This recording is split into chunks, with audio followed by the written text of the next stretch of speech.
Welcome to lectures on law. അപ്പൊ നമ്മൾ ഇന്ന് ജൂറിസ്പ്രുഡൻസിന്റെ ക്ലാസ് ആണ് എടുക്കുന്നത്. ഇതുവരെയുള്ള ക്ലാസ്സസ് ഇട്ടത് കണ്ടു നോക്കാത്തവരുണ്ട് എങ്കിൽ കണ്ടു നോക്കാം. ഓക്കെ, അപ്പൊ ജൂറിസ്പ്രുഡൻസിന്റെ ക്ലാസ് എന്താ? ഈ ജൂറിസ്പ്രുഡൻസ് എന്ന് പറയുന്നത് LLB ഒക്കെ പോകുമ്പോൾ എല്ലാ കുട്ടികളും ടഫ് ആണെന്ന് പറയുന്ന ഒരു സബ്ജക്റ്റ് ആണ് ഈ ജൂറിസ്പ്രുഡൻസ് എന്ന് പറയുന്നത്. ജൂറിസ്പ്രുഡൻസ് എന്ന് പറയുന്നത് ആക്ച്വലി എന്താണ് ലോ എന്നാണ് പറയുന്നത്. സയൻസ് ഓഫ് ലോ, അതിനെയാണ് നമ്മൾ ജൂറിസ്പ്രുഡൻസ് എന്ന് പറയുന്നത്, അല്ലെങ്കിൽ നോളജ് ഓഫ് ലോ എന്നൊക്കെ പറയും. അതായത് പല ലോ സബ്ജക്ട്സും നമ്മൾ IPC പഠിച്ചു, ടോർട്ട് പഠിച്ചു, ഇനി നമ്മൾ പല പല സബ്ജക്ട് എവിഡൻസ്, ഇങ്ങനെ എന്ത് സബ്ജക്ട് കോൺട്രാക്ട് ഒക്കെ പഠിച്ചാലും എന്താണെങ്കിലും ബേസ് ഓഫ് ലോ അല്ലെങ്കിൽ ലോയെ കുറിച്ചുള്ള നോളജ്, എന്തിനാണ് ഈ ലോ വന്നത്, അല്ലെങ്കിൽ ലോയുടെ എവല്യൂഷൻ എങ്ങനെയായിരുന്നു, എന്തൊക്കെയാണ് ലോയുടെ സോഴ്സസ്, അതായത് എന്തൊക്കെയാണ് ലോയിലുള്ള ഉറവിടങ്ങൾ, ഈ ലോ എന്തിൽ നിന്നൊക്കെയാണ് ഉത്ഭവിച്ചു വന്നത്, അതുമായി ബന്ധപ്പെട്ട് ഓരോ ജൂറിസ്റ്റുകൾ പറഞ്ഞിട്ടുള്ള ഓരോ സ്കൂളുകളിലുള്ള അവരുടെ തിയറീസ്, ഡിഫറെന്റ് സ്കൂൾസ് ആയിട്ട് അവർ പറയുന്ന തിയറീസ്. അപ്പൊ ഓരോരുത്തരും അവരവരുടെ കാഴ്ചപ്പാടിൽ ലോ എന്താണെന്ന് അല്ലെങ്കിൽ ലോ എന്തിനു വേണ്ടിയാണ് വന്നിരിക്കുന്നത് എന്ന് പറഞ്ഞിരിക്കുക. അപ്പൊ അങ്ങനെയുള്ള കുറെ ലീഗൽ ആയിട്ടുള്ള കുറച്ച് പ്രിൻസിപ്പിൾസും ഡിഫറെന്റ് സ്കൂൾസിലായിട്ട് ഓരോ ജൂറിസ്റ്റുകൾ പറഞ്ഞിരിക്കുന്നതും ഒക്കെയാണ് ഈ ഒരു ജൂറിസ്പ്രുഡൻസ് എന്ന സബ്ജക്റ്റിലുള്ള നോളജ് ഓഫ് ലോ. നിയമം എന്താണെന്നുള്ള ഒരു നോളജ് ആണ് ഈ ജൂറിസ്പ്രുഡൻസ് വഴിയായിട്ട് കിട്ടുന്നത്, അല്ലെങ്കിൽ സയൻസ് ഓഫ് ലോ എന്നൊക്കെ പറയും. അപ്പൊ ഇത് പഠിച്ചാൽ മാത്രമേ ബാക്കി നമുക്ക് എന്ത് ലോ സബ്ജക്ട് പഠിച്ചാലും നമുക്ക് പറ്റുള്ളൂ. ഈ ജൂറിസ്പ്രുഡൻസും ഇന്റർപ്രിട്ടേഷൻ ഓഫ് സ്റ്റാറ്റ്യൂട്ട് എന്ന് പറഞ്ഞാൽ വേറൊരു സബ്ജക്ട് ഉണ്ട്, നിങ്ങൾ LLBക്ക് കയറുമ്പോൾ പഠിക്കും. ഇത് രണ്ടും നിങ്ങൾ പഠിക്കുകയാണ് എങ്കിൽ പിന്നെ ഇത് രണ്ടും നിങ്ങൾക്ക് ഈസിയാണ്, പഠിക്കാൻ പറ്റുമെങ്കിൽ ബാക്കി ഏത് സബ്ജക്റ്റും പഠിക്കാൻ പറ്റും. കാരണം എന്താന്ന് വെച്ചാൽ ഇത് രണ്ടും ബേസ് ആണ്, ആ ലോയുടെ ബേസ് ആണ്.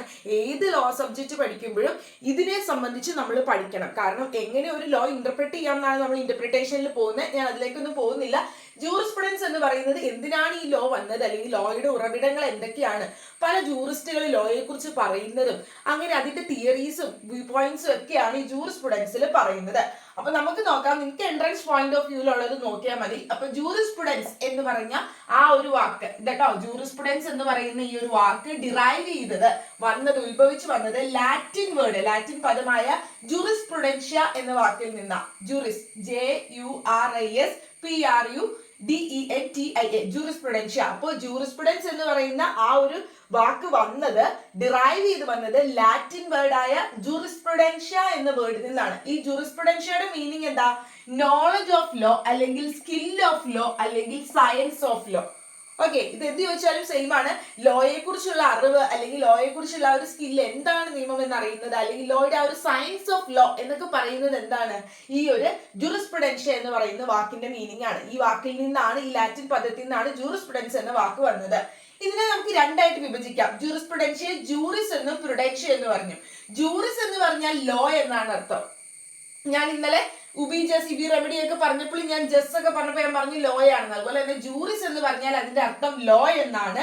പ്രുഡൻഷ്യ എന്ന് പറഞ്ഞാൽ നോളജ്, അല്ലെങ്കിൽ സയൻസ്, അല്ലെങ്കിൽ സ്കില്ല്. അപ്പൊ അതുകൊണ്ടാണ് ഞാൻ പറഞ്ഞത് knowledge of law, skill of law, അല്ലെങ്കിൽ സയൻസ് ഓഫ് ലോ എന്ന് ജൂറിസ്പ്രുഡൻഷ്യ എന്ന് പറയുന്ന വാക്കിന്റെ മീനിങ് എന്ന് പറഞ്ഞത്. അപ്പൊ പ്രുഡൻഷ്യ എന്ന് പറഞ്ഞാൽ നോളജ്, അറിവ്, അല്ലെങ്കിൽ സയൻസ്, അല്ലെങ്കിൽ ആ ഒരു സ്കില്ലിനെയാണ്, അതായത് നിയമത്തെ കുറിച്ചുള്ള അറിവ്, അതിനെയാണ് നമ്മൾ ജൂറിസ്പ്രുഡൻസ് എന്ന് പറയുന്നത്. നോളജ് ഓഫ് ലോ, എന്താണ് നിയമം, അതിനെ കുറിച്ചുള്ള അറിവാണ് ഈ ഒരു ജൂറിസ്പ്രുഡൻസ് എന്ന് പറയുന്നത് നമ്മൾ പഠിക്കുന്നത്. അപ്പൊ നോളജ് ഓഫ് ലോ ഇല്ലാതെ, അല്ലെങ്കിൽ ലോ എന്താണെന്ന് അറിയാതെ, ലോ എന്തിനാ വന്നത്, അതുമായി ബന്ധപ്പെട്ട് കോൺസെപ്റ്റ് എന്താണെന്ന് അറിയാതെ ബാക്കി എന്ത് ലോ സബ്ജക്ട് പഠിച്ചിട്ടും നമുക്ക് കാര്യമില്ല. അപ്പൊ ഇത് ബേസ് ആണ്, ഇത് പഠിക്കണം. ഇതിൽ കുറെ തിയറീസ് ഒക്കെ ഉണ്ട്, അതാണ് കുട്ടികൾ പൊതുവെ ടഫ് ആണെന്ന് പറയാറ്. പക്ഷെ ഇത് ഇൻട്രസ്റ്റോട് കൂടി പഠിക്കുകയാണ് എങ്കിൽ ഇത്രയും നല്ല സബ്ജക്ട് വേറെ ഇല്ല. എനിക്ക് പേഴ്സണലി ഭയങ്കര ഇൻട്രസ്റ്റ് ഉള്ള സബ്ജക്റ്റ് ആണ്. ഓക്കെ, അപ്പോൾ ലോയുടെ ഡെഫിനിഷൻസ് പല ജൂറിസ്റ്റുകളും അല്ലെങ്കിൽ പല വക്താക്കളും അവർ ഈ പറയുന്ന ലോയെ കുറിച്ചുള്ള ഡെഫിനിഷൻസ് നടത്തിയിട്ടുണ്ട്. നിയമം എന്താണ്, അവരുടെ പോയിന്റ് ഓഫ് വ്യൂവിൽ നിയമം എന്താണ്, അല്ലെങ്കിൽ നിയമം എന്തിനു വേണ്ടിയാണ് എന്നുള്ളത് ഡിഫറെന്റ് ജൂറിസ്റ്റുകൾ പറഞ്ഞിട്ടുണ്ട്. അപ്പൊ അവരുടെ ഡെഫിനിഷൻസ് നിങ്ങൾ പഠിക്കണം. കാരണം ഇതിൽ ഓരോരുത്തരുടെയും ഡെഫിനിഷൻ തന്നിട്ട് ഇത് ആരുടെ ഡെഫിനിഷൻ ആണ്, ആരാണ് ലോ ഇങ്ങനെ ഡിഫൈൻ ചെയ്തിരിക്കുന്നത് എന്നൊക്കെ നിങ്ങൾക്ക് MCQല് ഓപ്ഷൻ ഇട്ട് ചോദിച്ചാൽ നിങ്ങൾക്ക് എഴുതണം. സോ അപ്പൊ ഈ ഡെഫിനിഷൻസ് നോക്കണം. അപ്പൊ ആദ്യം നമ്മൾ നോക്കേണ്ടത് റോസ്കോ പോണ്ടിന്റെ ആണ്. അപ്പൊ റോസ്കോ പോണ്ടിന്റെ ഡെഫിനിഷൻ നോക്കുന്നത്, റോസ്കോ പോണ്ടിന്റെ ഡെഫിനിഷൻ നോക്കുന്നത്, ഈ പേരൊക്കെ ആയിട്ട് നിങ്ങൾ ഒന്ന് ഫെമിലിയർ ആകുക. കുറെ ജൂറിസ്റ്റുകളാണ്, കുറെ വക്താക്കളാണ് ഇങ്ങനെയുള്ളത്. അപ്പൊ ഈ ലോയെ സംബന്ധിച്ച് പറഞ്ഞിട്ടുള്ളത്, അപ്പൊ റോസ്കോ പോണ്ട് പറഞ്ഞിട്ടുള്ളത് ലോ ഇങ്ങനെയാണെന്നാ. Law is a body of principles. Law എന്ന് പറയുന്ന കുറച്ച് പ്രിൻസിപ്പിൾസ് ഉണ്ട്. അതെന്തിനു വേണ്ടിയിട്ടാ? റെക്കഗ്നൈസ്ഡ്, തിരിച്ചറിഞ്ഞിട്ടുള്ള, അംഗീകരിച്ചിട്ടുള്ള പ്രിൻസിപ്പിൾസ്. ആരാ തിരിച്ചറിഞ്ഞിട്ടുള്ളത്? അതായത് ലോ അംഗീകരിച്ചിട്ടുള്ള കുറച്ച് പ്രിൻസിപ്പിൾസിനെയാണ് ഈ ലോ എന്ന് പറയുന്നത്. ലോ എന്ന് പറഞ്ഞ കുറച്ച് പ്രിൻസിപ്പിൾസ് ആണ്. ആ പ്രിൻസിപ്പിൾസ് ആരാ റെക്കഗ്നൈസ് ചെയ്തതാ, അതായത് അതോറിറ്റി റെക്കഗ്നൈസ് ചെയ്ത കുറച്ച് പ്രിൻസിപ്പിൾസിനെയാണ് ഈ ലോ എന്ന് പറയുന്നത്, തിരിച്ചറിഞ്ഞിട്ടുള്ളതാണ്, അതായത് അംഗീകരിച്ചിട്ടുള്ളതാണ്. ഓർ എൻഫോഴ്സ്ഡ് ബൈ പബ്ലിക്, ആരാണ് പബ്ലിക്, അതായത് പൊതുസമൂഹം മുഴുവനായിട്ടും എൻഫോഴ്സ് ചെയ്ത് അല്ലെങ്കിൽ അവര് അംഗീകരിച്ച് പ്രാബല്യത്തിലാക്കിയിട്ടുള്ള കുറച്ച് പ്രിൻസിപ്പിൾസിനെയാണ്, ഒരു ബോഡി ഓഫ് പ്രിൻസിപ്പിൾസിനെയാണ് ലോ എന്ന് പറയുന്നത്. എന്നിട്ട് അത് എന്ത് ചെയ്യുന്നു, അത് എൻഫോഴ്സ് ചെയ്യുന്നത് എങ്ങനെയാ, enforced by public and regular tribunals. അതായത് എൻഫോഴ്സ് ചെയ്യാന്ന് പറഞ്ഞാൽ പ്രാബല്യത്തിലാക്കുക. ഇത് എങ്ങനെയാണ് നടപ്പിലാക്കുന്നത്, ഈ ഒരു ലോ നടപ്പിലാക്കി എടുക്കണമല്ലോ. അപ്പൊ ലോ എന്ന് പറഞ്ഞാൽ കുറച്ച് പ്രിൻസിപ്പിൾസ് ആണ്, അത് റെക്കഗ്നൈസ് അംഗീകരിച്ചിട്ടുള്ളതാ. അത് എൻഫോഴ്സ് ചെയ്ത് പ്രാബല്യത്തിലാക്കി എടുക്കുന്നത് പബ്ലിക് വഴി, അതായത് സമൂഹത്തിലാണ് ഇത് പ്രാബല്യത്തിലാക്കി എടുക്കുന്നത്, ആളുകളിലാണ് ഇത് അപ്ലൈ ചെയ്യുന്നത്, ഈ ബോഡി ഓഫ് പ്രിൻസിപ്പിൾസ്. അപ്പൊ പബ്ലിക്കിലും അതോടൊപ്പം തന്നെ റെഗുലർ ആയിട്ടുള്ള ട്രിബ്യൂണൽസ് വഴിയായിട്ടും, റെഗുലർ ട്രിബ്യൂണൽസ് എന്നൊക്കെ പറഞ്ഞാൽ കോടതികളും മറ്റു ട്രിബ്യൂണലുകളൊക്കെ ഇല്ലേ, അതായത് കേസ് വരുമ്പോൾ ഡിസ്പ്യൂട്ട് ഒക്കെ തീർക്കുന്നത്. അപ്പൊ അങ്ങനെയുള്ള ട്രിബ്യൂണൽസും കോടതിയൊക്കെ വഴിയായിട്ട് എൻഫോഴ്സ് ചെയ്ത് പ്രാബല്യത്തിലാക്കി എടുക്കുന്ന, തിരിച്ചറിഞ്ഞിട്ടുള്ള, റെക്കഗ്നൈസ് ചെയ്ത് അംഗീകരിച്ചിട്ടുള്ള കുറച്ച് പ്രിൻസിപ്പിൾസിനെയാണ് ലോ എന്ന് പറയുന്നത്. ഇത് എന്തിനു വേണ്ടി ഇതിങ്ങനെ ചെയ്യുന്നത്, in the administration of justice, നീതിന്യായമൊക്കെ നടപ്പിലാക്കാൻ വേണ്ടിയിട്ട് ഉള്ള കുറച്ച് ബോഡി ഓഫ് പ്രിൻസിപ്പിൾസ് ആണ് അംഗീകരിച്ചിട്ടുള്ളത്. അത് കോടതി വഴിയായിട്ടും റെഗുലർ ആയിട്ടുള്ള ട്രിബ്യൂണൽസ് വഴിയായിട്ടും പബ്ലിക് വഴിയായിട്ടുമാണ് പ്രാബല്യത്തിലാക്കി എടുക്കുന്നത്. ഇതിനെയാണ് ലോ എന്ന് പറയുന്നത് എന്നാണ് റോസ്കോ പോണ്ടിന്റെ ഡെഫിനിഷൻ ഓർത്തിരിക്കുക. ഇനി അടുത്തത് സാൽമണ്ട്. സാൽമണ്ട് എന്താ ഡിഫൈൻ ചെയ്തേക്കുന്നതെന്ന് നോക്കാം. സാൽമണ്ട് പറഞ്ഞേക്കുന്നത് ഇങ്ങനെയാണ്, ദ ബോഡി ഓഫ് പ്രിൻസിപ്പിൾസ്. സാൽമണ്ടും പറഞ്ഞത് ഇങ്ങനെയാണ്, അതൊരു ബോഡി ഓഫ് പ്രിൻസിപ്പിൾസ് ആണ്, റെക്കഗ്നൈസ്ഡ്, തിരിച്ചറിഞ്ഞിട്ടുള്ളതാണ്. എന്നിട്ട് എന്ത് ചെയ്യുന്നു, അംഗീകരിച്ചിട്ടുള്ളതാണ്. And applied by the state. State apply ചെയ്യുന്നതാണ്, അതായത് സ്റ്റേറ്റ്, അതായത് ഒരു അതോറിറ്റി അപ്ലൈ ചെയ്യുന്ന കുറച്ച് പ്രിൻസിപ്പിൾസിനെയാണ്, അംഗീകരിച്ചിട്ടുള്ള കുറച്ച് പ്രിൻസിപ്പിൾസിനെയാണ് നമ്മൾ ലോ എന്ന് പറയുന്നത്. എന്തിനു വേണ്ടിയിട്ട്, അഡ്മിനിസ്ട്രേഷൻ ഓഫ് ജസ്റ്റിസ്, നീതിന്യായമൊക്കെ നടപ്പിലാക്കാൻ വേണ്ടിയിട്ട് സ്റ്റേറ്റ് നമ്മളിൽ അപ്ലൈ ചെയ്യുന്ന കുറച്ച് പ്രിൻസിപ്പിൾസ്, അംഗീകരിച്ചിട്ടുള്ള പ്രിൻസിപ്പിൾസ് ആണ് ലോ എന്നാണ് സാൽമണ്ടിന്റെ ഡെഫിനിഷൻ. അടുത്ത ആള് ഓസ്റ്റിൻ ആണ്. ഓസ്റ്റിന്റെ ഡെഫിനിഷൻ ഭയങ്കര ഇമ്പോർട്ടന്റ് ആണ് കേട്ടോ. ഇതൊക്കെ ഇമ്പോർട്ടന്റ് ആണ് അല്ലെന്നല്ല, ഓസ്റ്റിന്റെ ഡെഫിനിഷൻ ഓർത്തിരിക്കാം. പൊതുവെ കുട്ടികൾ പഠിക്കാറുണ്ട്, കാരണം law is the command of sovereign. അതിങ്ങനെ അങ്ങ് പഠിച്ചു വെച്ചാൽ മതി, സിമ്പിൾ ആണല്ലോ. അപ്പൊ അതുകൊണ്ട് അത് ഓർക്കാറുണ്ട്. അപ്പൊ ലോ എന്ന് പറയുന്നത് എന്താണ്, അപ്പൊ ഈ ഒരു സെന്റൻസ് വന്നിട്ട് ചോദിച്ചാലും ഇത് ഓസ്റ്റിന്റെ ഡെഫിനിഷൻ തന്നെയാണ്. ഇനിയിപ്പോ സപ്പോസ് സെക്കൻഡ് സെന്റൻസ് ഇതാണ് കൂടുതലും ചോദിക്കാറ്, അപ്പൊ നിങ്ങൾ ഇത് രണ്ടും നോക്കിയിട്ട് വെക്കോളൂ. ഇതിന്റെ ഒരു എക്സ്പ്ലനേഷൻ പോലെ കൊടുത്തേക്കണം. ലോ ഈസ് ദ അഗ്രിഗേറ്റ് എന്ന് പറഞ്ഞാൽ എല്ലാം കൂടി ഉണ്ട്. Okay, law is the aggregate of rule. അപ്പൊ അതായത് കുറെ റൂളുകളുടെ ഒരു കൂടിച്ചേരലാണ്. സെറ്റ് ബൈ മെൻ, അതായത് ഒരു പൊളിറ്റിക്കൽ അതോറിറ്റിയിലുള്ള ഒരു മനുഷ്യനാണ് ഇത് സെറ്റ് ചെയ്തിട്ടുള്ളത്. Men as political superior, political ആയിട്ടുള്ള സുപ്പീരിയർ, അതോറിറ്റിയിൽ ഇരിക്കുന്ന ഒരു മാൻ സെറ്റ് ചെയ്തിട്ടുള്ള ഒരു കൂട്ടം റൂളുകളെയാണ് ലോ എന്ന് പറയുന്നത്. അല്ലെങ്കിൽ സോവറിൻ മീൻസ് എന്താ, പരമാധികാരമുള്ള ഒരു വ്യക്തി അല്ലെങ്കിൽ ഒരു പൊളിറ്റിക്കൽ ആയിട്ടുള്ള ഒരു സുപ്പീരിയർ ഇരിക്കുന്ന ഒരു വ്യക്തി സെറ്റ് ചെയ്തിട്ടുള്ള കുറച്ച് അഗ്രിഗേറ്റ് ഓഫ് റൂൾസിനെയാണ് ലോ എന്ന് പറയുന്നത്. ഇത് ആർക്ക് വേണ്ടിയിട്ടാ, ടു മെന്നിന് വേണ്ടി തന്നെയാണ്. ആസ് പൊളിറ്റിക്കലി സബ്ജക്റ്റ്, അതായത് സബ്ജക്റ്റ് മീൻസ് പ്രജകള്, ഇവരുടെ ഈ ഒരു സോവറിന്റെ പരമാധികാരമുള്ള വ്യക്തിയുടെ പ്രജകളായിട്ടുള്ള ബാക്കി ജനങ്ങളില്ലേ, ആ ജനങ്ങൾക്ക് വേണ്ടി സെറ്റ് ചെയ്തിട്ടുള്ള കുറച്ച് ഒരു കൂട്ടം റൂൾസിനെയാണ് ലോ എന്ന് പറയുന്നത്. അതിനെയാണ് ഓസ്റ്റിൻ ഡിഫൈൻ ചെയ്തിട്ടുള്ളത് ലോ എന്ന രീതിയിൽ. ഓസ്റ്റിന്റെ കാഴ്ചപ്പാട് അങ്ങനെയാണ് പറഞ്ഞിട്ടുള്ളത്, ഓസ്റ്റിൻ കേട്ടോ. ഇനി അതിന് വേറൊരു സെന്റൻസിൽ നമ്മൾ പറയുന്നത്, ഇതാണ് കോമൺലി നമ്മൾ യൂസ് ചെയ്യാറ്. അപ്പൊ ഇത് തന്നിട്ട് ചോദിച്ചാൽ ഓസ്റ്റിന്റെ ഡെഫിനിഷൻ ആണ്. ഈ സോവറിൻ എന്നോ അല്ലെങ്കിൽ പൊളിറ്റിക്കൽ അതോറിറ്റി എന്നൊക്കെ വെച്ച് പറയുന്നത് ഓസ്റ്റിൻ ആണ്. ഓസ്റ്റിൻ എപ്പോഴും പറഞ്ഞേക്കണേ, ലോ ഒരു പൊളിറ്റിക്കൽ അതോറിറ്റിയിലുള്ള അല്ലെങ്കിൽ സോവറിൻ പരമാധികാരമുള്ള ഒരു വ്യക്തി ഉണ്ടാക്കുന്ന സാധനമാണ് നിയമം, അത് ജനങ്ങളിലേക്ക് അപ്ലൈ ചെയ്യുന്നതാണെന്നാണ് പറഞ്ഞത്. അപ്പൊ സോവറിൻ കണ്ടാലും പൊളിറ്റിക്കൽ അതോറിറ്റി വെച്ച് കണ്ടാലും ഒക്കെ അത് ഓസ്റ്റിന്റെ ഡെഫിനിഷൻ ആണെന്ന് ഓർത്തോളാം. സോ അടുത്തത്, ലോ ഈസ് ദ കമാൻഡ്. ഈ ഡെഫിനിഷൻ ആട്ടോ ഭയങ്കര ഫേമസ് ആണ്. ഈ സെന്റൻസ് ആണ് യൂസ് ചെയ്യാറ്. Law is the command of sovereign, പരമാധികാരമുള്ള ഒരു വ്യക്തിയുടെ കമാൻഡ് ആണ്. കമാൻഡ് മീൻസ് എന്താ, ഉത്തരവ്, നമ്മളോട് ഉത്തരവിട്ടേക്കുക. അപ്പൊ കമാൻഡ്, അപ്പൊ നമ്മൾ മസ്റ്റ് ആയിട്ട് ഒബേ ചെയ്യണം. അപ്പൊ ലോ ഈസ് ദ കമാൻഡ് ആണ്, നിയമം എന്ന് പറയുന്ന ഒരു കമാൻഡ് ആണ് സോവറിൻ, പരമാധികാരമുള്ള ഒരു വ്യക്തിയുടെ. എന്നിട്ട് അത് എന്ത് ചെയ്യുന്നു, ദാറ്റ് ഇമ്പോസ് എ ഡ്യൂട്ടി, നമ്മളൊരു ഡ്യൂട്ടി ചെയ്യുന്നു, ഡ്യൂട്ടി ഇമ്പോസ് ചെയ്യുന്നു. ദാറ്റ് മീൻസ് എന്താ, ഈ പറയുന്ന ലോ നമ്മൾ കമാൻഡ് സോവറിൻ, പരമാധികാരമായ വ്യക്തിയുടെ കമാൻഡ് നമ്മൾ അനുസരിച്ചില്ല എങ്കിൽ അവിടെ നമുക്കൊരു ഡ്യൂട്ടി വരുന്നു. അത് നമുക്കൊരു ഡ്യൂട്ടി തരുന്നത് നമ്മൾ ചെയ്യണം. Which is backed by a sanction. Sanction means punishment ആണ് കേട്ടോ. അതായത് നമ്മൾ ചെയ്തില്ല എങ്കിൽ, ഈ പറയുന്ന കമാൻഡ്, സോവറിന്റെ കമാൻഡ് നമ്മൾ ചെയ്തിട്ടില്ല എങ്കിൽ അവിടെ എന്തുണ്ട്, നമ്മളത് ചെയ്യേണ്ട ഡ്യൂട്ടി നമുക്കുണ്ട്. കാരണം പരമാധികാരമുള്ള വ്യക്തി പറയുന്ന കമാൻഡ് ആണ്. അത് ചെയ്തില്ല എങ്കിൽ നമുക്ക് എന്ത് വരും, which is backed by a sanction. അതിന്റെ കൂടെ ഒരു പണിഷ്മെന്റും ഉണ്ട്. ഇൻ കേസ് നമ്മളത് വയലേറ്റ് ചെയ്യുകയാണ്, ഈ നിയമം നമ്മൾ അംഗീകരിച്ചില്ല അല്ലെങ്കിൽ ചെയ്യുന്നില്ല, ഫോളോ ചെയ്യുന്നില്ല എങ്കിൽ അവിടെ പണിഷ്മെന്റും ഉണ്ട്, സാങ്ഷനും ഉണ്ട്. അപ്പൊ ലോയുടെ ഡെഫിനിഷനിൽ ഓസ്റ്റിൻ പറഞ്ഞതിൽ 3 എലമെന്റ്സ് ഉണ്ടായിരുന്നു. കമാൻഡ് ആണ്, ഉത്തരവാണ്. ആര് നടത്തുന്ന ഉത്തരവാ? സോവറിൻ, പരമാധികാരമുള്ള ഒരു വ്യക്തി, അതായത് പൊളിറ്റിക്കൽ സുപ്പീരിയറിലുള്ള ഒരാൾ പറയുന്ന കമാൻഡിനെയാണ് ലോ എന്ന് പറയുന്നത്. അത് ചെയ്തില്ലെങ്കിൽ എന്ത് കിട്ടും? പണിഷ്മെന്റ് കിട്ടും. അതിനെയാണ് സാങ്ഷൻ എന്ന് പറയുന്നത്. ഇതാണ് ഓസ്റ്റിന്റെ ഡെഫിനിഷൻ. അടുത്ത ഡെഫിനിഷൻ നോക്കുന്നത് HLA ഹാർട്ട്. HLA ഹാർട്ട് പറഞ്ഞത് എന്താന്ന് വെച്ചാൽ, HLA ഹാർട്ട് ആ ജൂറിസ്റ്റിന്റെ ഡെഫിനിഷൻ ആണ് പറയുന്നത് ലോയിനെ കുറിച്ചുള്ളത്. Law is a system of rules. ലോ എന്ന് പറയുന്ന കുറച്ച് റൂൾസ് ആണ്. ഇതെല്ലാവരും പറയുന്നത് ഇങ്ങനെ തന്നെയാ. ലോ എന്ന് പറയുന്ന കുറച്ച് റൂൾസ് ആണ്. എങ്ങനെയാ? Primary law, primary and secondary ആയിട്ട് പ്രൈമറി ആയിട്ടുള്ള കുറച്ച് റൂൾസിനെയാണ് എന്തെന്ന് പറയുന്നത്? ലോ എന്ന് പറയുന്നത് എന്നാണ് HLA ഹാർട്ട് പറഞ്ഞത്. HLA ഹാർട്ടിന്റെ തിയറി സ്കൂൾസ് ഒക്കെ നമ്മൾ പഠിക്കും. ഇപ്പൊ ഡെഫിനിഷൻ ലോയെ കുറിച്ചുള്ളതാണ് പറയുന്നത്. അപ്പൊ ലോ എന്ന് പറയുന്ന കുറച്ച് റൂൾസ് ആണ്. അത് പ്രൈമറി ആയിട്ടും സെക്കൻഡറി ആയിട്ടും ഉള്ള കുറച്ച് റൂൾസിനെ കുറിച്ചാണ് റൂൾസ് ആണ് ലോ എന്നാണ് HLA ഹാർട്ട് പറഞ്ഞേക്കുന്നത്. ദ കോമ്പിനേഷൻ ഓഫ് വിച്ച്, ഈ പ്രൈമറി ആയിട്ടുള്ള റൂൾസും, അല്ലെങ്കിൽ പ്രൈമറി എന്ന് പറഞ്ഞാൽ നമുക്കറിയാലോ പ്രധാനമായിട്ടുള്ളതും സെക്കൻഡറി ആയിട്ടുള്ള, അപ്പൊ അങ്ങനെ പ്രൈമറി ആയിട്ടുള്ളതും സെക്കൻഡറി ആയിട്ടുള്ള ഈ റൂൾസിന്റെ കോമ്പിനേഷൻ, ഇത് രണ്ടും കൂടി ഒന്നിച്ച് ചേരുമ്പോഴാണ് എന്ത് ചെയ്യുന്നത്? Which explains the nature of law, ലോയുടെ എക്സാക്ട് നേച്ചർ, എന്തിനു വേണ്ടിയാണ് law, and provides the key to jurisprudence. ജൂറിസ്പ്രുഡൻസിന് ഒരു കീ, അതിന്റെ ഒരു മെയിൻ ആയിട്ടുള്ള ഒരു കീ പോയിന്റ്, അതോടൊപ്പം തന്നെ ലോയുടെ നേച്ചർ എന്താണ് എന്നൊക്കെ എക്സ്പ്ലെയിൻ ചെയ്യുന്നത് ഈ ലോയിലുള്ള പ്രൈമറി ആയിട്ടുള്ളതും സെക്കൻഡറി ആയിട്ടുള്ള റൂളുകളാണ്. പ്രൈമറി ആയിട്ടുള്ളതും സെക്കൻഡറി ആയിട്ടുള്ളതും റൂളുകളുള്ള ഒരു സിസ്റ്റത്തെയാണ് ലോ എന്ന് പറയുന്നത്. ഇതിന്റെ രണ്ടിന്റെയും കൂടി ഒരു കോമ്പിനേഷൻ വരുമ്പോഴാണ് ലോയിന്റെ ആ ഒരു നേച്ചർ എന്താണ്, എന്തിനു വേണ്ടിയാ ലോ എന്നുള്ള ഒരു നേച്ചർ എക്സ്പ്ലെയിൻ ചെയ്യുകയും, അല്ലെങ്കിൽ ജൂറിസ്പ്രുഡൻസിന്റെ കീ എന്നൊക്കെ പറയുന്നത് ഈ പ്രൈമറി ആയിട്ടുള്ള സെക്കൻഡറി ആയിട്ടുള്ള റൂൾസ് ആണ് എന്നാണ് ലോയെ കുറിച്ചുള്ള ഡെഫിനിഷൻ HLA ഹാർട്ട് പറഞ്ഞിട്ടുള്ളത്. അപ്പൊ ഈ പ്രൈമറി റൂൾസ് എന്ന് പറയുന്നത് പ്രധാനമായിട്ടുള്ള റൂൾസ് നമ്മൾ എന്തായാലും ചെയ്യണം. ഓക്കെ, പ്രൈമറി റൂൾസ് ആണ് ഡ്യൂട്ടി ഇമ്പോസിംഗ് ദ റൂൾസ്, അതായത് നമുക്ക് ഡ്യൂട്ടി തന്നേക്കോ ഇത് നമ്മൾ ചെയ്തിരിക്കണം എന്നുള്ള റൂൾസ് ആണ് പ്രൈമറി ആയിട്ടുള്ള rules. And the secondary rules confer power which provide for the creation or variation of the duties. അതായത് നമുക്ക് തന്നിട്ടുള്ള ഡ്യൂട്ടീസിൽ എന്തെങ്കിലും ഈ പറയുന്ന ക്രിയേറ്റ് ചെയ്ത് നമുക്ക് തന്നിരിക്കുന്ന ഡ്യൂട്ടീസ് വഴിയായിട്ട് നമുക്ക് എന്തെങ്കിലും വേരിയേഷൻസ് വരികയാണെങ്കിൽ അതൊക്കെ പ്രൊവൈഡ് ചെയ്യുന്നത് സെക്കൻഡറി റൂൾസ് വഴിയായിട്ടാണ്. ഇതൊന്നും നിങ്ങൾ നോക്കണ്ട, ജസ്റ്റ് ഇത് നോക്കിയാൽ മതി ഡെഫിനിഷൻ. ഓക്കെ, HLA ഹാർട്ടിന്റെ ഡെഫിനിഷൻ എന്ന് പറയുന്നത് പ്രൈമറി ആയിട്ടുള്ളയും സെക്കൻഡറി ആയിട്ടുള്ളയും റൂളുകൾ ചേരുന്ന ഒരു സിസ്റ്റത്തെയാണ് ലോ എന്ന് പറയുന്നത്. ഇതിന് രണ്ടിന്റെയും കൂടി ഒരു കോമ്പിനേഷൻ വരുമ്പോൾ എന്ത് വരും? അതാണ് നേച്ചർ ഓഫ് ലോ എക്സ്പ്ലെയിൻ ചെയ്യുന്നത്, അല്ലെങ്കിൽ കീ ടു ജൂറിസ്പ്രുഡൻസ് എന്നൊക്കെ പറയുന്നത് ഈ ഒരു പ്രൈമറി ആയിട്ടുള്ളയും സെക്കൻഡറി ആയിട്ടുള്ളയും റൂൾസ് അടങ്ങിയ ഒരു സിസ്റ്റത്തെയാണ്. അതാണ് ലോ എന്നാണ് HLA ഹാർട്ട് പറഞ്ഞിട്ടുള്ളത്.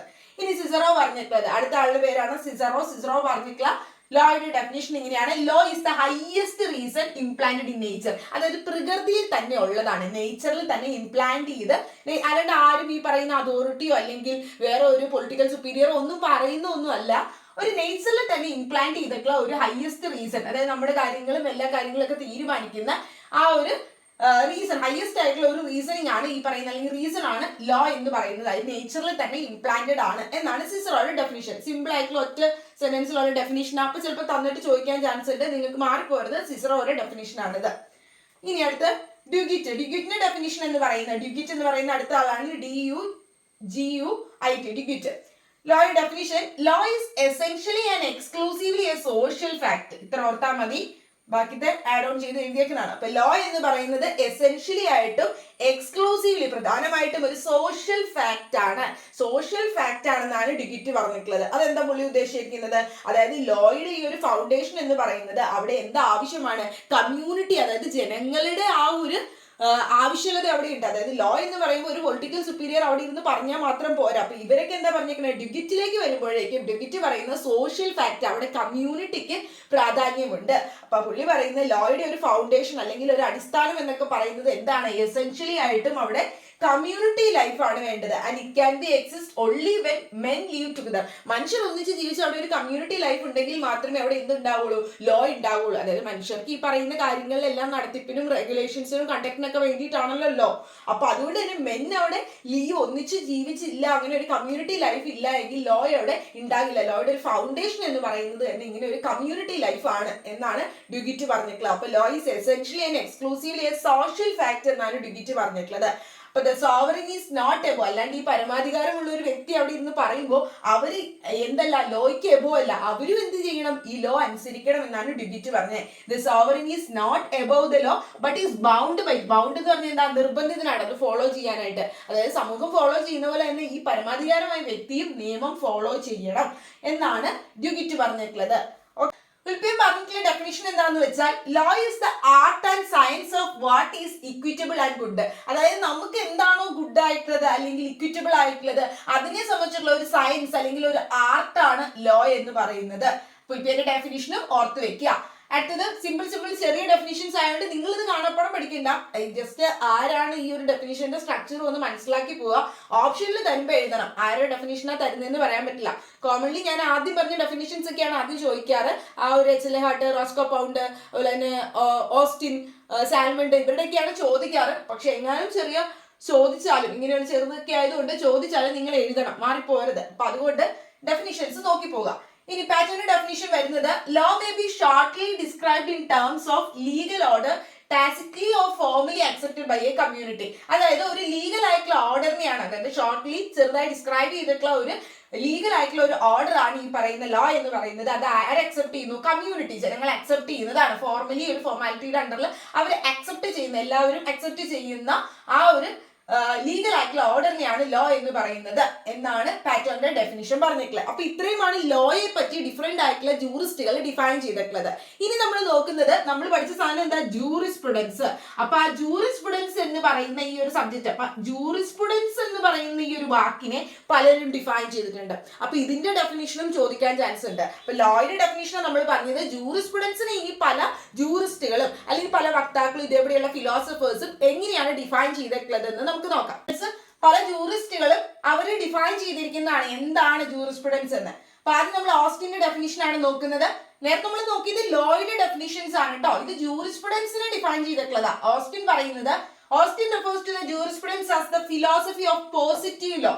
അതായത് പോസിറ്റീവ് ലോയുടെ ഒരു ഫിലോസഫി ആയിട്ടാണ് ജൂറിസ്പ്രുഡൻസിനെ ഓസ്റ്റിൻ റെഫർ ചെയ്തിട്ടുള്ളത്. പോസിറ്റീവ് ലോ എന്ന് ഓസ്റ്റിൻ ഉദ്ദേശിക്കുന്നത് ഇത്രയേ ഉള്ളൂ, പൊളിറ്റിക്കൽ സുപ്പീരിയറിലുള്ള ഒരു അതോറിറ്റി ഇരുന്ന് പറയുന്ന കമാൻഡ് ആണ് ആരോട്, സബ്ജക്ട്സിനോട്, പ്രജകളോട്. അവരിത് അനുസരിക്കണം. അനുസരിച്ചില്ല എങ്കിൽ എന്ത് ചെയ്യും, അവിടെ സാങ്ഷൻ, പണിഷ്മെന്റും ഉണ്ട്. അപ്പൊ അതെന്നാണ് ഓസ്റ്റിൻ പറഞ്ഞിട്ടുള്ളത്, ഒരു പോസിറ്റീവ് ലോയുടെ ഒരു ഫിലോസഫിയാണ് ജൂറിസ്പ്രുഡൻസ് എന്നാ റെഫർ ചെയ്തിട്ടുള്ളത്. അപ്പൊ അത് ഇതാണ് ഉദ്ദേശിക്കുന്നത്, പൊളിറ്റിക്കൽ ആയിട്ടുള്ള സുപ്പീരിയർ പറയുന്ന കമാൻഡ്, അത് അതോറിറ്റിയിലുള്ള ഒരു പൊളിറ്റിക്കൽ സുപ്പീരിയർ പറയുന്നത്, അത് ബാക്കിയുള്ള സ്റ്റേറ്റ് അല്ലെങ്കിൽ ഈ പറയുന്ന സബ്ജക്ട്സ് എല്ലാവരും അത് അനുസരിക്കണം, പ്രജകൾ എല്ലാവരും. അത് അനുസരിച്ചില്ല എങ്കിൽ അതിനുള്ള സാങ്ഷൻ, പണിഷ്മെന്റും ഉണ്ട്. ഞാൻ നേരത്തെ പറഞ്ഞ 3 കാര്യങ്ങളില്ലേ, കമാൻഡ്, സോവറിൻ, അതോടൊപ്പം തന്നെ പണിഷ്മെന്റും. അതാണ് പോസിറ്റീവ് ആയിട്ടുള്ള ഒരു ലോ. നമ്മൾ ചെയ്യണം എന്ന് പറയുന്നത്, അല്ലാണ്ട് ചെയ്യരുത് എന്ന് പറയാനാണെങ്കിൽ നെഗറ്റീവ് ലോ അല്ലേ, ഒരു കാര്യം നിർബന്ധമായി ചെയ്യണം എന്ന് പറഞ്ഞിട്ടുള്ള ഒരു ലോ ആണ്, പോസിറ്റീവ് ലോ ആണെന്നാണ് ജൂറിസ്പ്രുഡൻസിനെ ഓസ്റ്റിൻ പറഞ്ഞിട്ടുള്ളത്. ഇനി ബന്ധത്തിന്റെ ഡെഫിനിഷൻ പറഞ്ഞിട്ടുള്ളത് ഇങ്ങനെയാണ്, jurisprudence is an analysis of formal structure of law and its concept. Law എന്താണ്, ലോയുടെ സ്ട്രക്ചർ എന്താണ്, ലോയിലുള്ള കോൺസെപ്റ്റുകൾ എന്തൊക്കെയാണ്, അതിന്റെ ഒരു അനലൈസിസ് ആണ് അല്ലെങ്കിൽ അതിന്റെ ഒരു വിശകലനമാണ് നോക്കുന്നതാണ് ജൂറിസ്പ്രുഡൻസ് എന്നാണ് ബെന്താമിന്റെ ഡെഫിനിഷൻ. ഇനി അടുത്തത് സാൽമണ്ട് ആണ്. സാൽമണ്ട് പറഞ്ഞിട്ടുള്ളത്, Salmond refers jurisprudence as the science of the first principles of civil law. അതായത് സിവിൽ ലോ എന്ന് പറഞ്ഞാൽ എന്താ, സ്റ്റേറ്റിലേക്കുള്ള ലോ, അതായത് സ്റ്റേറ്റിന് അപ്ലൈ ചെയ്യുന്ന ലോ എന്നുള്ള ലോ ഓഫ് ദി സ്റ്റേറ്റ് ആണ് ഉദ്ദേശിക്കുന്നത് കേട്ടോ. അപ്പൊ സാൽമണ്ട് പറഞ്ഞ ജൂറിസ്പ്രുഡൻസ് എന്ന് പറയുന്നത് ആദ്യത്തെ കുറച്ച് പ്രിൻസിപ്പിൾസ് ആണ്, ഫസ്റ്റ് പ്രിൻസിപ്പിൾസ് ആണ്. എന്തിനു വേണ്ടിയിട്ട്, സിവിൽ ലോയുടെ എന്ന് പറഞ്ഞാൽ സ്റ്റേറ്റിന് വേണ്ടിയിട്ടുള്ള നിയമം, ലോ ഓഫ് ദി സ്റ്റേറ്റിന്റെ കുറച്ച് പ്രിൻസിപ്പിൾസ് ആണ് ഈ ഒരു ജൂറിസ്പ്രുഡൻസും കൊണ്ട് ഉദ്ദേശിക്കുന്നത്. അതായത് നിയമത്തെ കുറിച്ചുള്ള കുറച്ച് പ്രിൻസിപ്പിൾസ് ആണ്, അത് സ്റ്റേറ്റിന് വേണ്ടിയിട്ടുള്ള ലോ ആണ് എന്നാണ് സാൽമണ്ട് പറഞ്ഞിട്ടുള്ളത്. സാൽമണ്ട് ഡെഫിനിഷനും നോക്കാം. ഇനി അടുത്തത് അലൻ സി കെയുടെ ഡെഫിനിഷൻ ഇങ്ങനെയാണ് ജൂറിസ്പ്രുഡൻസിനെ കുറിച്ച്. Jurisprudence is a scientific synthesis of the essential principles of the law. ലോയുടെ പ്രിൻസിപ്പിൾസ്, ലോയിൽ പ്രധാനമായും വേണ്ട പ്രിൻസിപ്പിൾസ് ഉണ്ട്, ആ പ്രിൻസിപ്പിൾസിന്റെ എല്ലാം കൂടി ഒരു കൂടിച്ചേരൽ, സയന്റിഫിക് ആയിട്ടുള്ള ഒരു സിന്തസിസ്, കൂടിച്ചേരലാണ് ഈ സബ്ജക്ട് ജൂറിസ്പ്രുഡൻസ് എന്നാണ് അലൻ സി കെ ഡിഫൈൻ ചെയ്തിട്ടുള്ളത്. ഹാർട്ടിന്റെ ഡെഫിനിഷൻ ആണ്. എച്ച്.എൽ. ഹാർട്ട് ജൂറിസ്പ്രുഡൻസിനെ കുറിച്ച് പറഞ്ഞിട്ടുള്ള ഡെഫിനിഷൻ കേട്ടോ. അപ്പൊ jurisprudence as the science of law, ലോയെ കുറിച്ചുള്ള ഒരു സയൻസ് ആണ്. In a broader perspective by correlating law and morality. ലോയിനെയും മൊറാലിറ്റിനെയും തമ്മിൽ കോറിലേറ്റ് ചെയ്ത് ബന്ധിപ്പിച്ച് സംസാരിച്ചത് എച്ച്.എൽ. ഹാർട്ട് ആണ്. മൊറാലിറ്റി എന്താ, ധാർമ്മികത. അപ്പൊ നിയമം ഒരു വശത്തുണ്ട്, അത് ചെയ്തില്ലേ പണിഷ്മെന്റ് കിട്ടും. At the same time morality, അപ്പൊ ലോയിൽ മൊറാലിറ്റി ഉണ്ടോ, ഇങ്ങനെയുള്ള കാര്യങ്ങളെയൊക്കെ സംബന്ധിച്ചുള്ള കോറിലേറ്റീവ് ആയിട്ട് പഠിച്ചത് അല്ലെങ്കിൽ അതുമായി ബന്ധപ്പെട്ട ഒരു കോറിലേറ്റിംഗ് കാര്യമാണ് ലോ എന്ന് പറയുന്നത് എന്നാണ് ജൂറിസ്പ്രുഡൻസിനെ പറഞ്ഞിട്ടുള്ളത്. അപ്പൊ ജൂറിസ്പ്രുഡൻസ് എന്ന് പറയുന്നത് സയൻസ് ഓഫ് ലോ ആണ്. അതിൻ്റെ അകത്ത് എന്ത് ചെയ്യുന്നു, ലോയും മൊറാലിറ്റിയും തമ്മിലുള്ള ഒരു കോറിലേഷൻ ബന്ധപ്പെടുത്തി പറഞ്ഞത് HLA ഹാർട്ട് ആണ്. അപ്പൊ അതാണ് ജൂറിസ്പ്രുഡൻസിന്റെ HLA ഹാർട്ടിന്റെ ഡെഫിനിഷൻ. ലോയും മൊറാലിറ്റിയും തമ്മിലുള്ള ആ ഒരു കോൺസെപ്റ്റ് അല്ലെങ്കിൽ ആ ഒരു ഡിബേറ്റ്, HLA ഹാർട്ടിന്റെ ഡിബേറ്റ് ഒക്കെ ഒരുപാട് നമുക്ക് LLBക്ക് പഠിക്കാനായിട്ടുള്ള ഒരു മേജർ ആയിട്ടുള്ള ടോപ്പിക് തന്നെയാണ്. ഇപ്പൊ നിങ്ങൾ ഡെഫിനേഷൻ മാത്രം നോക്കി വെക്കാം. ഇനി കീറ്റോണിന്റെ ഡെഫിനേഷൻ ആണ്. കീറ്റോൺ ജൂറിസ്പ്രുഡൻസിനെ കുറിച്ച് പറഞ്ഞിട്ടുള്ളത്, jurisprudence is a study and systematic arrangement of the general principles of the law. ലോയിലെ ജനറൽ ആയിട്ടുള്ള കുറച്ച് പ്രിൻസിപ്പിൾസിനെ കുറിച്ചുള്ള സ്റ്റഡിയും പഠനവും സിസ്റ്റമാറ്റിക് ആയിട്ടുള്ള ഒരു അറേഞ്ച്മെന്റിനെയാണ് നമ്മൾ എന്ത് പറയുന്നത്, അറേഞ്ച് ചെയ്ത് വെച്ചിരിക്കുന്ന ഒരു സിസ്റ്റമാറ്റിക് അറേഞ്ച്മെന്റ് അല്ലെങ്കിൽ ഒരു പഠനം ലോയുടെ ജനറൽ പ്രിൻസിപ്പിൾസിനെ കുറിച്ചുള്ളതാണ് ജൂറിസ്പ്രുഡൻസ് എന്ന് പറയുന്നത് എന്നാണ് കീറ്റോൺ പറഞ്ഞിട്ടുള്ളത്. ഇനി ഗ്രേയുടെ ഡെഫിനിഷൻ, ഗ്രേ പറഞ്ഞിട്ടുള്ളത് jurisprudence is a science of the law. ഇത് തന്നെയാണ് അവരും പറഞ്ഞിരിക്കുന്നത്. ജൂറിസ്പ്രുഡൻസ് എന്ന് പറഞ്ഞാൽ സയൻസ് ഓഫ് ലോ ആണ്. പ്രൊഫസർ ആണ് കേട്ടോ, പ്രൊഫസർ ഗ്രേ ആണ് പറഞ്ഞിരിക്കുന്നത്. The statement and systematic arrangement of the rules followed by the courts and the principles involve in this rule. അപ്പൊ ഇതിന്റെ അകത്ത് എന്തുണ്ട്, ലോ എന്ന് പറയുന്ന ഒരു ജൂറിസ്പ്രുഡൻസ് എന്ന് പറയുന്ന ഒരു സയൻസ് ഓഫ് ലോ ആണ്. അതിലെ കുറച്ച് പ്രിൻസിപ്പിൾസ് ഒക്കെ സിസ്റ്റമാറ്റിക് ആയിട്ട് അറേഞ്ച് ചെയ്ത് വെച്ചിരിക്കുകയാണ്. ഇത് ആര് അപ്ലൈ ചെയ്യും, കോടതിയാണ് ഇത് അപ്ലൈ ചെയ്യുന്നത്. ഈ ഒരു റൂൾസും പ്രിൻസിപ്പിൾസ് ഒക്കെ കോടതിയാണ് ഇത് അപ്ലൈ ചെയ്യുന്നത്. ഇനി റോസ്കോ കൊണ്ട് പറഞ്ഞിട്ടുള്ളത് jurisprudence is a science of the law. അത് തന്നെയാണ് പറയുന്നത്, testing the terms law in the juridical sense as denoting the body of tribunals recognized or enforced by public and regular principles in the administration of justice. നീതിന്യായമൊക്കെ നടപ്പിലാക്കാൻ വേണ്ടിയിട്ട് പബ്ലിക്കിൽ enforce ചെയ്ത് നടപ്പിലാക്കുന്ന കുറച്ച് recognise ചെയ്ത് അംഗീകരിച്ചിട്ടുള്ള പ്രിൻസിപ്പിൾസ് ആണ്. അതായത് ജൂറിഡിക്കൽ സെൻസിൽ തന്നെ എന്താ പറയുക, ജുഡീഷ്യറി തന്നെ അല്ലെങ്കിൽ അവിടെ അക്സെപ്റ്റ് ചെയ്ത് അംഗീകരിച്ചിട്ടുള്ള എൻഫോഴ്സ് ചെയ്യുന്ന കുറച്ച് പ്രിൻസിപ്പിൾസിനെയാണ് ഈ ഒരു ജൂറിസ്പ്രുഡൻസ് എന്ന് പറയുന്നത് എന്നാണ് റോസ്കോ പൗണ്ട് പറഞ്ഞിട്ടുള്ളത്. അപ്പൊ ഇങ്ങനെയുള്ള എല്ലാവരുടെയും ഡെഫിനിഷൻസ് നിങ്ങൾ നോക്കി വെക്കുക. ഇനി ഒരു 4 ഡെഫിനിഷനും കൂടി ഉണ്ട്. അപ്പൊ ഇതിൽ ഏത് ഡെഫിനിഷനാണ് നമുക്ക് വരണേന്ന് പറയാൻ പറ്റില്ല. അപ്പൊ നിങ്ങൾ മിക്കപ്പോഴും ചോദിക്കാറ് Roscoe Pound, Salmond, Bentham, Austin ഇങ്ങനെയുള്ള ഡെഫിനിഷൻസ് ആണ് ചോദിക്കാറ്. പക്ഷേ ഈ ഗ്രേയുടെ ഡെഫിനിഷനോ അല്ലെങ്കിൽ കീറ്റോയുടെ ഡെഫിനിഷൻ ഒക്കെ ചോദിച്ചാലും MCQ വരുമ്പോൾ നിങ്ങൾ തെറ്റിക്കരുത്. അപ്പൊ ഈ ഡെഫിനിഷൻ വായിച്ചിട്ട് പോകുക. ഹോളണ്ടിന്റെ ഡെഫിനിഷൻ ആണ്. ഹോളണ്ട് പറഞ്ഞിട്ടുള്ളത് jurisprudence as the formal science of positive law. അതായത് ഒരു അതോറിറ്റി പറയുന്ന ഒരു പോസിറ്റീവ് ആയിട്ടുള്ള ലോ തന്നെയാണ് ജൂറിസ്പ്രുഡൻസ് എന്നാണ് ഹോളണ്ടും ഡിഫൈൻ ചെയ്തിട്ടുള്ളത്. ഇനി അടുത്ത് ജൂലിയസ് സ്റ്റോണും ഹാൻസ് കെൽസന്റെ ഡെഫിനിഷനും കൂടിയാണുള്ളത്. ജൂലിയസ് സ്റ്റോൺ പറയുന്നത് ജൂറിസ്പ്രുഡൻസ് മീൻസ് ലോയേഴ്സ് എക്സ്ട്രോവേർഷൻ. അതായത് ലോയേഴ്സ്, അതായത് നമ്മൾ ലോ ഗ്രാജുവേറ്റ്സ് ഇല്ലേ, LLB കഴിഞ്ഞിട്ടില്ല, അപ്പൊ അങ്ങനെയുള്ള ലോയേഴ്സ് ഈ ഒരു ലീഗൽ ആയിട്ടുള്ള പ്രിൻസിപ്പിൾസ് എന്തൊക്കെയാ അല്ലെങ്കിൽ ഓരോ ലോയുടെ റൂൾസ് എന്തൊക്കെയാ അങ്ങനെയുള്ള റൂൾസിനെയൊക്കെ അവർ എക്സ്ട്രോവേർഷൻ ചെയ്ത് എടുക്കുന്നതിനെയാണ് ഈ ജൂറിസ്പ്രുഡൻസ് എന്ന് പറയുന്നത് എന്നാണ് ജൂലിയസ് സ്റ്റോൺ പറഞ്ഞിട്ടുള്ളത്. ഇനി ഹാൻസ് കെൽസൺ പറഞ്ഞിട്ടുള്ള ഡെഫിനിഷൻ, ജൂറിസ്പ്രുഡൻസിനെ കുറിച്ചുള്ള പഠനം എന്ന് പറഞ്ഞാൽ എന്താണ്, നോംസിനെ കുറിച്ചുള്ള പഠനമാണ്. നോംസ് മീൻസ് റൂൾസ് ആണ് കേട്ടോ, റൂൾ എന്നാണ് അർത്ഥം. അപ്പൊ ഇങ്ങനെയുള്ള പലതരത്തിലുള്ള റൂളുകളെ കുറിച്ചുള്ള ഹൈറാർക്കി ഓഫ് റൂൾസ്, അപ്പൊ അതായത് നോംസ് എന്ന് ഉദ്ദേശിക്കുന്നത്. അപ്പൊ പലതരത്തിലുള്ള റൂളുകളെ കുറിച്ചുള്ള അതിന്റെ ഹൈറാർക്കി ആ ഒരു ഘട്ടം ഇല്ല, അപ്പൊ അതിനെ കുറിച്ചുള്ള ഒരു പഠനമാണ് ജൂറിസ്പ്രുഡൻസിന്റെ പഠനം എന്ന് പറയുന്നത്. ദ വാലിഡിറ്റി ഓഫ് ഈച്ച് നോം, ഓരോ റൂളുകളും അതായത് ഓരോ നോമുകളെ കുറിച്ചുള്ള വാലിഡിറ്റി എന്തിനെ സംബന്ധിച്ചിരിക്കും, depending on that of the superior നോം. ആ ഒരു സുപ്പീരിയർ ആയിട്ടുള്ള നോമിനെ, അതായത് ആരാണ് ഈ പറയുന്ന സുപ്പീരിയോറിറ്റി അനുസരിച്ചിരിക്കും. അതായത് അതിന്റെ ഹൈറാർക്കി ഘട്ടം ഏതാണ് ഏറ്റവും മുകളിൽ നിൽക്കുന്നത്, അങ്ങനെ അതിന്റെ സുപ്പീരിയോറിറ്റി അനുസരിച്ചിരിക്കും ഓരോ നോമിന്റെയും വാലിഡിറ്റി തീരുമാനിക്കുന്നത്. അപ്പൊ ജൂറിസ്പ്രുഡൻസിനെ കുറിച്ചുള്ള ഒരു പഠനം എന്ന് പറയുന്നത് ഇങ്ങനെ പലതരത്തിലുള്ള റൂൾസിന്റെ ഹൈറാർക്കിനെ കുറിച്ച് അല്ലെങ്കിൽ നോംസിന്റെ ഹൈറാർക്കിയെ കുറിച്ചുള്ള പഠനമാണ്. അതിനെയാണ് ഗ്രണ്ട് നോം എന്ന് പറയുന്നത്. ഗ്രണ്ട് നോം കേട്ടോ. അപ്പൊ ഇത് ഓർക്കുക, ഹാൻസ് കെൽസന്റെ ഡെഫിനിഷൻ ആണ് ഗ്രണ്ട് നോം എന്നൊക്കെ ചോദിച്ചാൽ ആ ഗ്രണ്ട് നോം എന്നുള്ള രീതിയിൽ ഡെഫിനിഷൻ തന്നിട്ട് ആരെ ചോദിച്ചാലും അത് ഹാൻസ് കെൽസന്റെ ആണ് കേട്ടോ.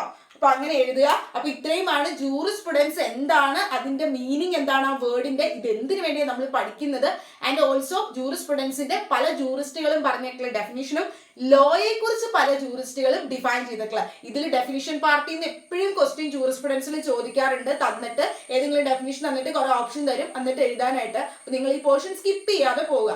ജൂറിസ്പ്രുഡൻസിന്റെ അടുത്ത ക്ലാസ് നമ്മൾ നെക്സ്റ്റ് ക്ലാസ്സിൽ എടുക്കുന്നതായിരിക്കും. So thank you for watching.